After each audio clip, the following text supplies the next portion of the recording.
Commissioner સાહેબનું જાહેરનામું આવ્યું છે કે રેસકોર્સ રિંગ રોડ ઉપર અને જાહેરમાં રંગ ઉડાડવાની અને રંગ પર ધૂળેટીમાં રંગે રમવાની મનાઈ છે.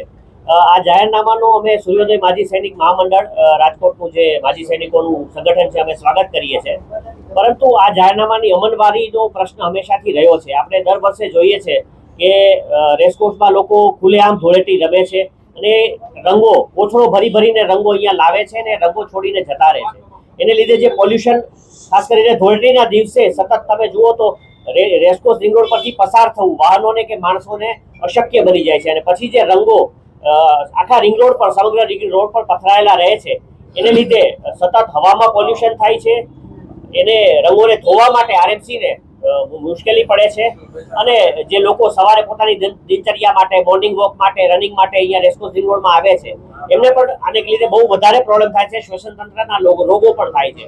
10 દિવસ સુધી રિંગ રોડ આવવા લાયક રહેતો નથી. એટલે મારી રાજકોટની જાહેર જનતાને વિનંતી છે, આરએમસી કમિશનર સાહેબને વિનંતી છે અને પોલીસ કમિશનર સાહેબને વિનંતી છે કે આજે જાહેરનામું બહાર પાડવામાં આવ્યું છે ધૂળેટી નિમિત્તે જાહેરમાં રંગ રમવાની મનાઈ, અને ખાસ કરીને રેસકોર્સ રિંગ રોડ માટે કે અહીંયા કોઈ પણ પ્રકારની ધૂળેટી રિંગ રોડમાં જાહેરમાં રમવા દેવામાં ન આવે. રિંગ રોડને એવું હોય તો રિંગ રોડમાં જે રીતે આપણે વહેલી સવારમાં રસ્તાઓ બંધ કરી દેવામાં આવે છે, એવી રીતે રસ્તા બંધ કરી દેવામાં આવે, જેથી કરીને લોકોને પડતી પરેશાની.